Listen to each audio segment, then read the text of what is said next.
Hello and welcome to this webinar on the reframing and assessment of accessibility services on library websites. My name is Benjamin VandenBoom, the Systems and Online Services Librarian at St. Mary's University of Minnesota. This webinar has been produced in the fall of 2024 as part of my capstone project at Valdosta State University, where I'm completing my Master of Library Information Science degree.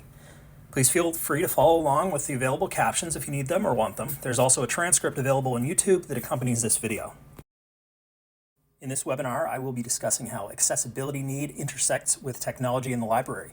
This is a huge topic, so while I begin with a broad discussion on accessibility need in libraries, when I get into specifics, the scope of my presentation will narrow down to how we can address accessibility specifically on library-run websites.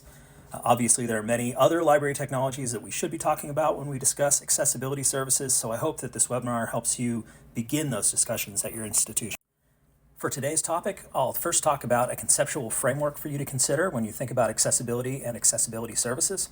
For library administrators and department heads, much of this first section will help you consider why it's worth putting in the time, effort, and budget into properly making your library fully accessible and why it should be a priority. Next, I'll take a little time to talk about where we're at now. I'll go over the standards and guidelines that we use to measure accessibility successes and failures on the internet.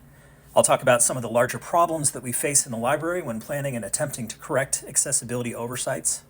I'll also identify the most common accessibility errors found on academic library websites. And then we'll use all this information to create a short list of actionable steps and look at some of the tools we should consider using to take those steps. We'll also talk about the tools you definitely should not be using. Systems librarians and staff may find this section particularly valuable. In the last segment, I'm going to demonstrate one of the available free assessment tools that are available and show you how to identify some of the accessibility errors that we want to correct. While library systems departments and library administration might get the most practical information from this webinar, I welcome anyone and everyone who has an interest in this topic. I hope that you gain some perspective and get a lot out of my webinar. So thank you all for your interest. Let's get into it.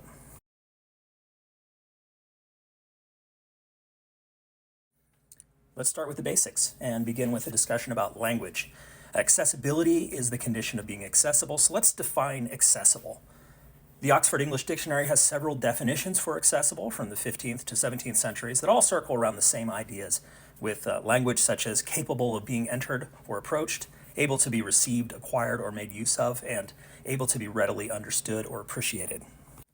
A notable commonality of these early definitions is that they do not specify the who that these definitions apply to. The implication is that the definition of accessible universally applies, but equitability of access is very different in the real world, so some further clarification was required.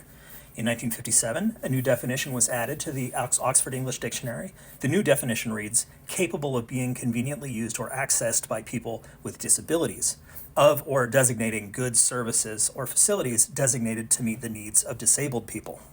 While the original definitions vaguely imply for all, the new definition reflects a reality where a specific group has been left behind.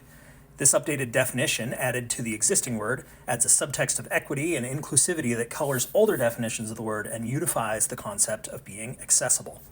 To whom the concept applies is no longer vague, it's clear. To be accessible is to be accessible for everyone. With this clearer definition in place, accessibility and disability became inextricably linked. Therefore, if we want to talk about accessibility, we need to examine the definition and nature of disability. The Americans with Disability Act legally defines a person with a disability as anyone who has a physical or mental impairment that substantially limits one or more major life activities. Now, it also specifies that a person who has had a history with an impairment or who is perceived to have an impairment is also legally considered to be disabled. Now that we have a clear definition, what are some types of impairments that are disabilities?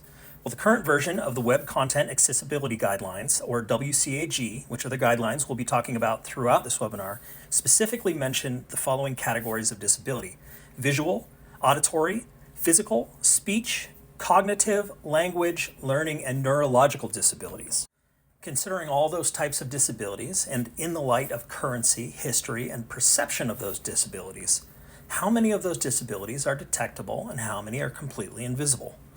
Take a moment to think about how the categories on this list of disabilities and the numerous types of disability in those categories can be observed or not observed.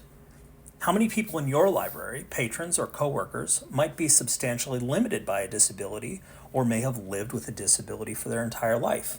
and you've never even known about it. Think about the patrons you've never met or seen. How many people using your library website have a disability? How would you ever know?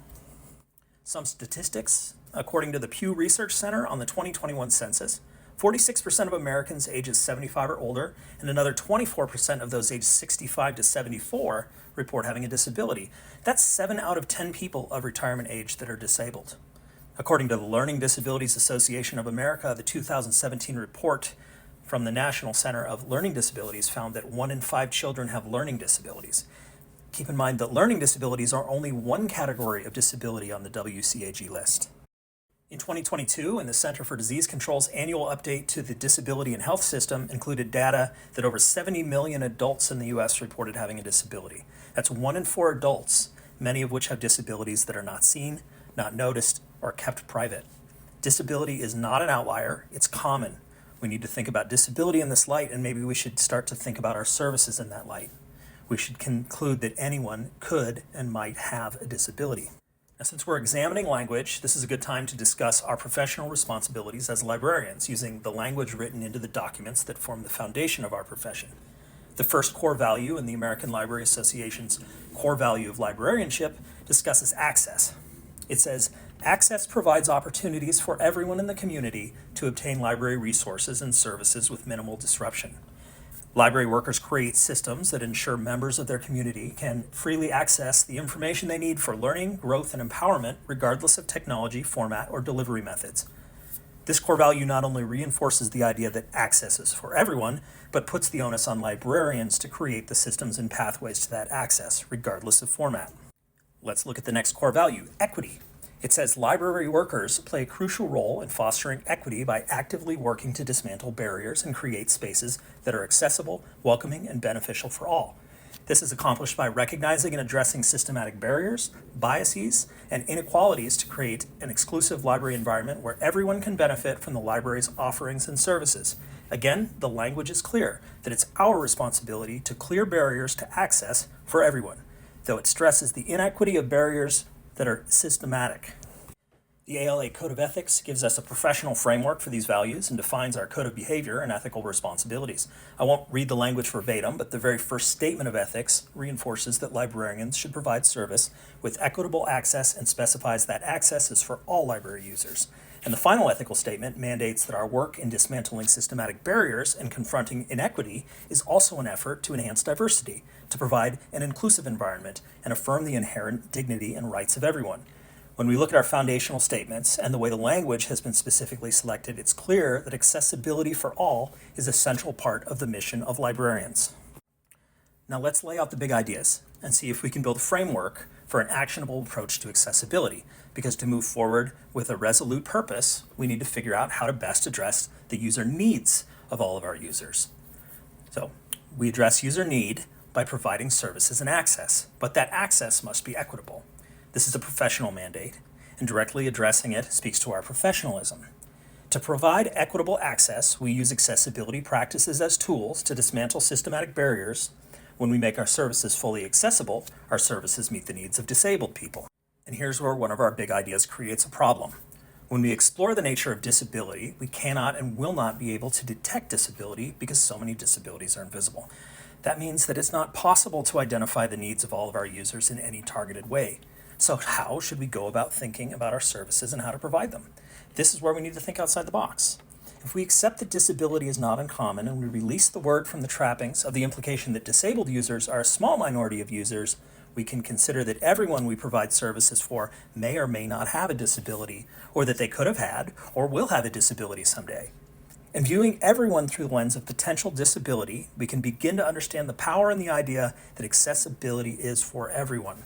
And when we apply these ideas transitively to the process of addressing the needs of our users, we should conclude that accessibility services should also meet the needs of everyone. As for research on how accessibility features benefit non-disabled users, there are very few current studies out there. However, there is a 2017 study by Sven Smuts, Andreas Sonderegger, and Jürgen Sauer. This study was limited to visually impaired and visually unimpaired users who completed tasks on a static website with no accessibility features and on a version of the same website up to the 2017 WCAG technical standard. The outcome of that study convincingly supported their hypothesis that accessibility standards benefited all users, not just disabled users.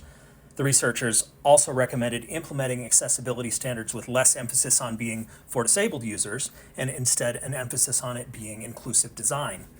Well, we should not diminish the importance of helping disabled users, but if rebranding is what it takes to actually motivate change, I'm happy to call it whatever works. If we design accessibility services for everyone, what does that look like? What types of user needs should we aim for our services to address? Now, obviously, they need to address the specific needs of our disabled users. Now, I recognize that I'm advocating for an accessibility for everyone approach to addressing user needs, but it still needs to be abundantly clear that the most important user groups to consider with our accessibility efforts are disabled users. Every other consideration should be an added benefit, a secondary benefit.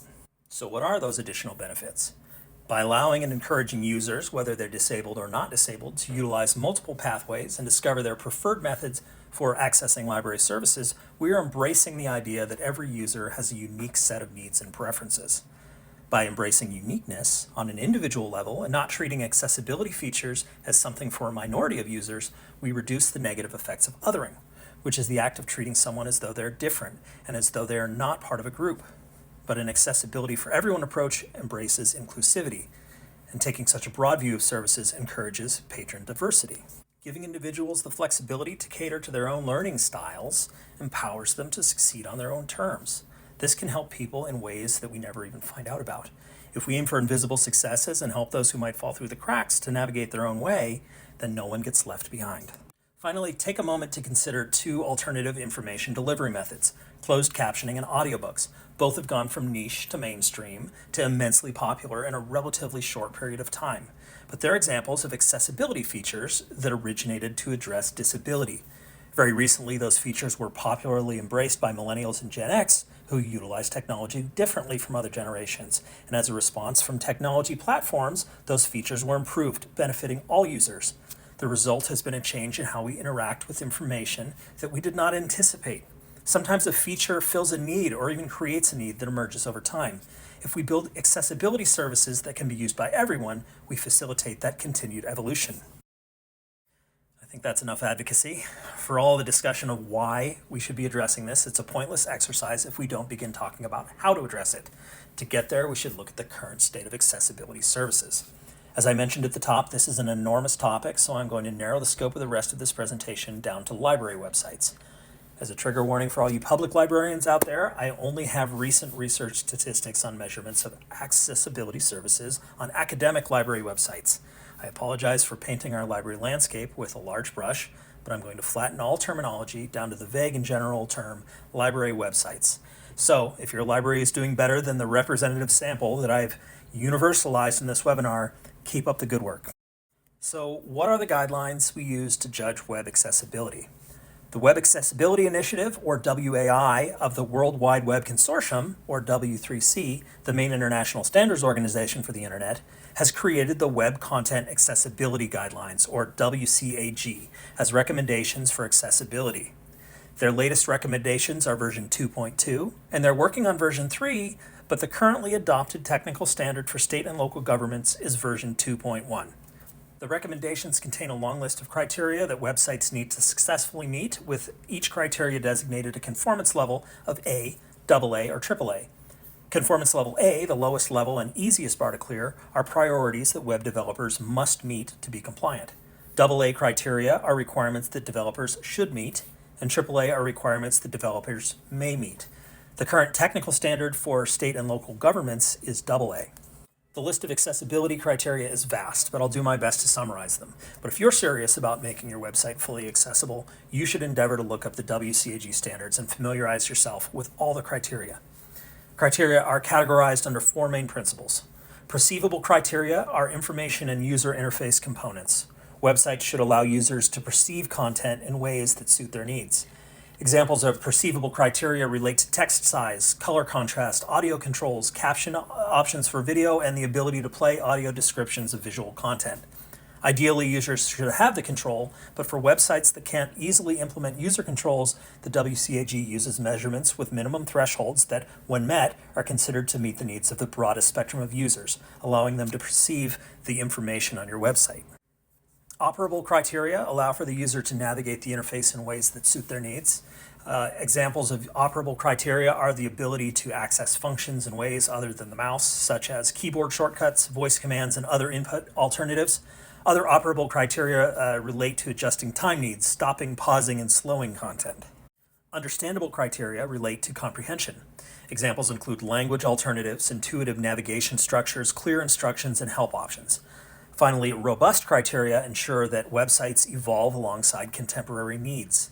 Robust criteria ensure that current assistive technologies work on the website and can interpret content, even as technology itself changes. For a website to meet the current minimum technical standard of WCAG 2.1 AA compliance, it needs to meet 50 different criteria, though there are more than 40 other criteria for institutions to aim to meet a higher standard. So, how well is the library doing with implementing accessibility services on library websites? In 2024, Jan Quan Liu, Arlene Bielefeld, and Jennifer Beckwith published a study on the digital accessibility of academic library websites.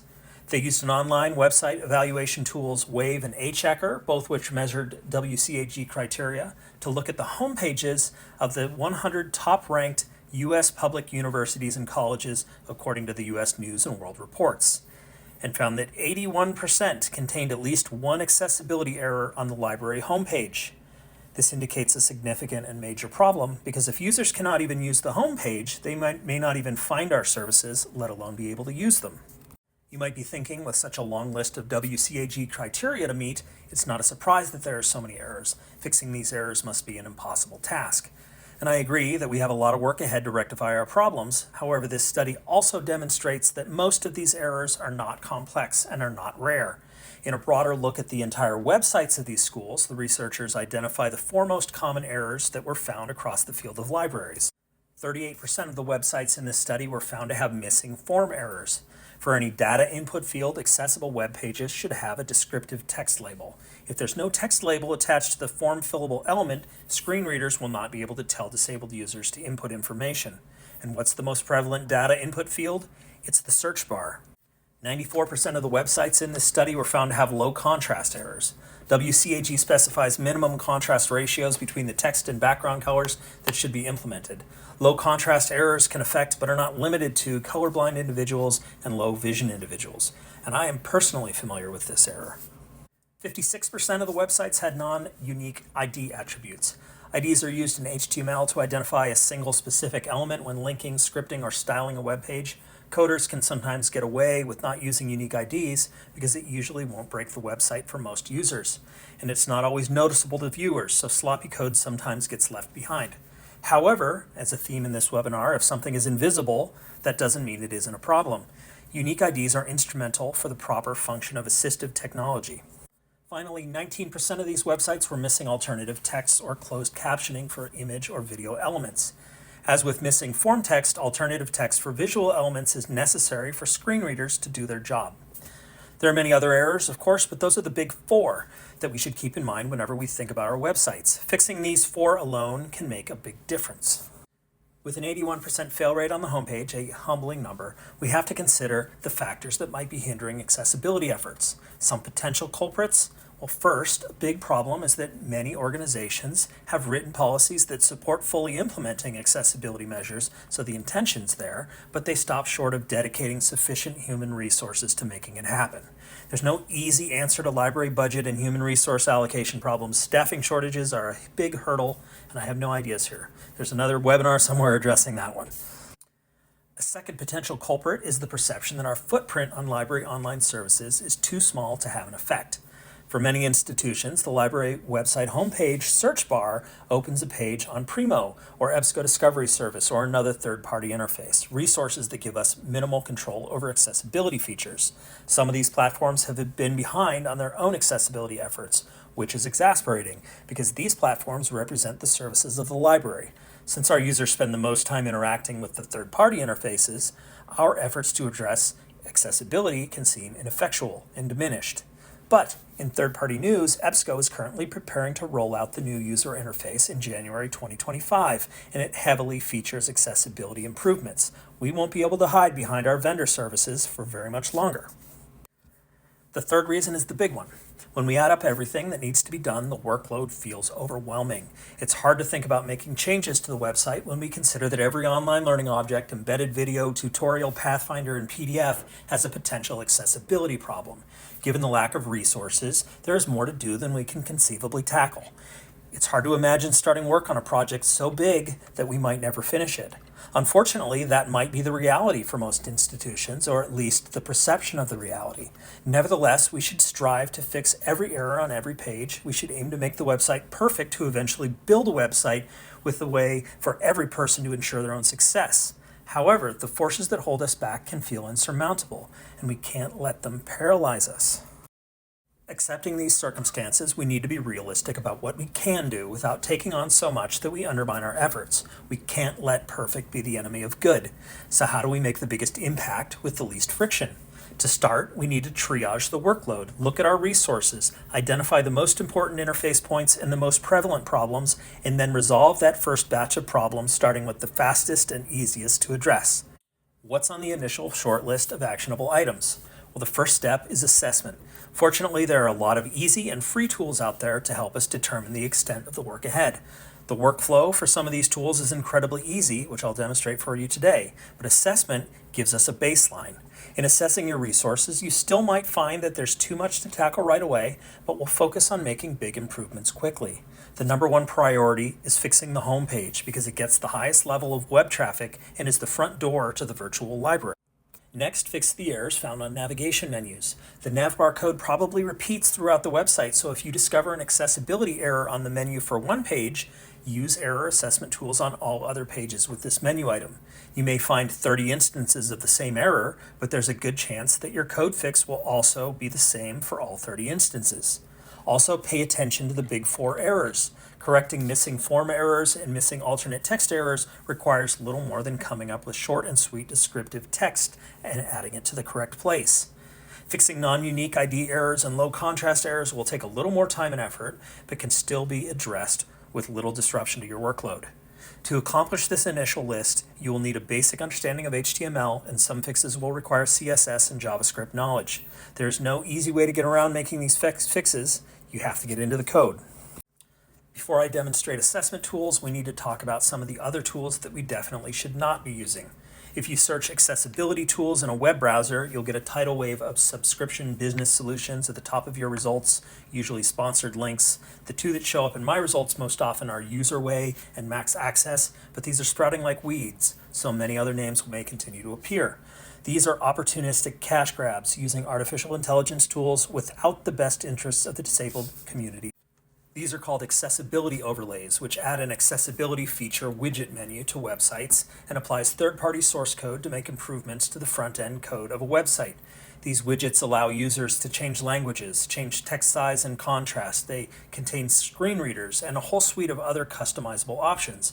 At first blush, this is incredibly groundbreaking because these are the features we want to provide users, but don't be fooled by the prospect of an easy solution. Here are some reasons to not use accessibility overlays. They may improve compliance for some accessibility standards, but full compliance cannot be achieved with an accessibility overlay. They only provide site administrators with a false sense of security that they've solved accessibility needs. These widgets don't solve accessibility concerns in the code, they just compound coding problems. By displaying a version of altering the code and making changes, this can make access to information worse or even reduce access for assistive devices. These widgets use automation and AI, both of which have well-documented record of inaccuracy. If your code is missing form fields text, alternate text on images, or closed captioning, the accessibility overlay will make up whatever it thinks is most appropriate. This is damaging. Also, who are these companies, and can they be trusted with library data? Probably not. This software should make you think about potential website security concerns and user privacy concerns. And here's the biggest reason not to use accessibility overlays. Users with disabilities are very unsatisfied with these tools, and they have been suing the makers of these products. That should be an indicator that we shouldn't even consider using them. So to address accessibility, we have to put in the hard work. There is no shortcut. Now let's look into assessing a website using an online web accessibility evaluation tool. Do yourself a favor and don't try to find the right tools using Google search or any browser search for that matter. you will not know which of the tools are legitimately helpful and which are predatory. So go directly to the World Wide Web Consortium page for the Web Accessibility Evaluation Tools list. Right now there are 51 such tools on that list that have been vetted by the World Wide Web Consortium.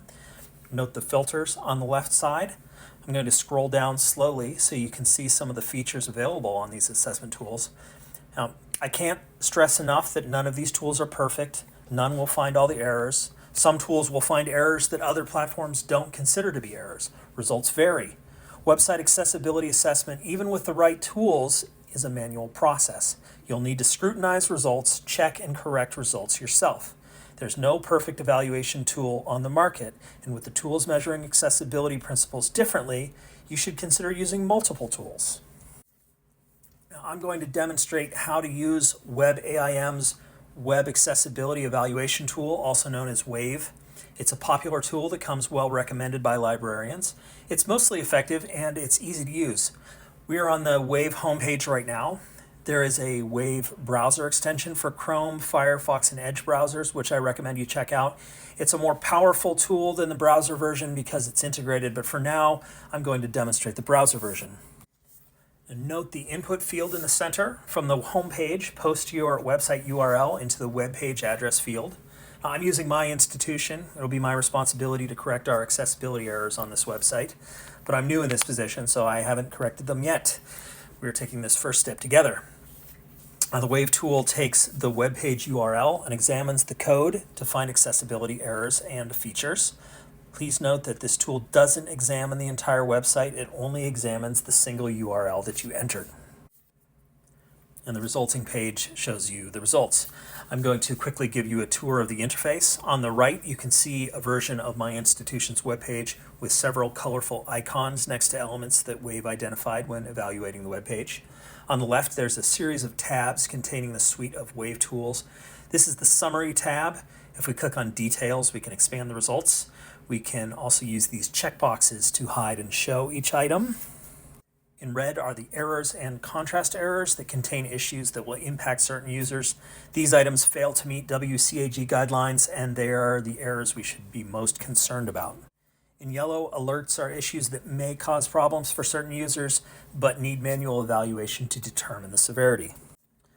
Green features are highlighted because they will improve accessibility when implemented correctly. This tool does not tell you whether something has been implemented correctly or not. Blue structural elements are noted. There is also a structure tab that expands the blue structure results where we can view details about how the entire structure of the web page is put together. Purple ARIA icons indicate where ARIA has been used. ARIA stands for Accessible Rich Internet Applications, a set of attributes that can be added to the code to help you make web content accessible. And let's look at some of my results. The highest priority items are the red errors, so let's investigate them. When we click on an error, note that it highlights where the error can be found on the web page.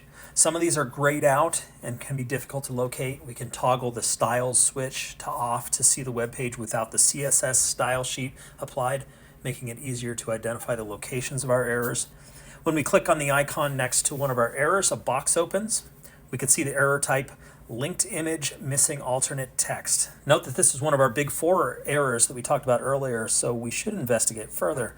If we click on the reference link, a reference tab opens. In here we get guidance about the type of error this is, what it means, why it matters, and what to do about it. It also provides a link to the WCAG guidelines and the relevant criteria that this error relates to. If we click on code, the screen splits and we can look at the HTML for the page. It highlights the exact line of HTML that needs to be fixed. In our HTML editing interface, we would find this line of code and make the changes there. For this error, linked image missing alternate text, when we examine the code and find the alt text attribute, we can see just a pair of straight quotes with no text between them. To fix it in the HTML editing interface, we would add a short, concise description of the image in between the quotes. For example, it could say Winona Campus Library Building Exterior. When we make these changes in our HTML, we will have fixed our first accessibility error. And when a screen reader reaches that image, it will read Winona Campus Library Building Exterior, and the browsers will display that text when hovering a mouse over the image. Now let's toggle our styles back to on and look at the remaining tabs in the WAVE interface. If we open the Order tab, we can see the numbered order which screen readers will tab through the elements to be read. In the details below, we can view the accessible name that has been applied to each element. That's the text that will be read by screen readers. If we look down this list, we can see that number 9 says no accessible name and number 27 is blank. These are the types of errors I will need to investigate and fix first so that screen readers will work properly on my homepage. To demonstrate the Contrast tab, I'm going to use the digital accessibility page on Contrast from the University of Michigan.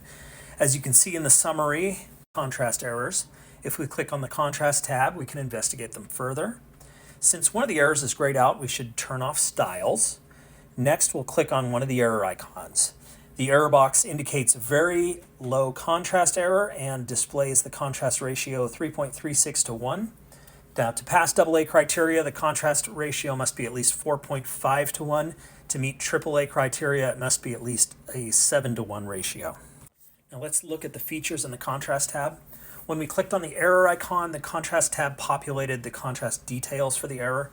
At the bottom of the tab is a desaturate page button, which can be very illustrative for us because we can't trust our eyes to fix contrast errors. We need the tools to determine these ratios. Here we can see 2 color boxes with sliders below them. For this error, the foreground is the text color, the background is the background. Below it is the number for the contrast ratio between foreground and background colors, as well as indicators for AA and AAA criteria that display pass or fail in relation to the current displayed contrast ratio. When we grab and adjust the full text color slider, we can observe a number of changes. On the website side, we can see the color changes in real time.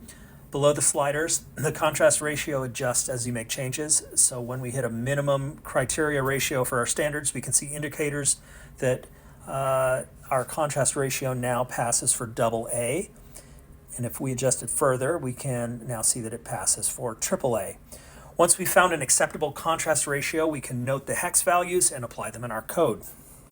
Now note the warning at the bottom of the contrast box stating that Wave does not detect contrast errors when gradients, filters, or background transparency are present. This can be a finicky tool, and in my experience, it will sometimes detect errors between colors that are not even displayed on the web page, indicating that there's some code cleanup somewhere to do. You'll need to spend some time to familiarize yourself with this tool, and when you do, it's very useful. This concludes my demonstration of the Wave Accessibility tool, and with that, you should have a solid starting point for identifying and fixing accessibility errors on your library's web pages. Now, I'm also at the end of this webinar, so I hope you found something useful, or at least found it interesting. With the proper tools and framework, we can really make these positive changes for our users. It's not easy and it's not fast to transform a website into a fully accessible service, but it is important. So best of luck to you in taking steps in the right direction. Don't hesitate to contact me using my contact information found in my ePortfolio. I'd love to continue the conversation with you. So I'll conclude this presentation with my reference slides, so get ready to take screen captures. Thank you very much for watching. Take care, everyone.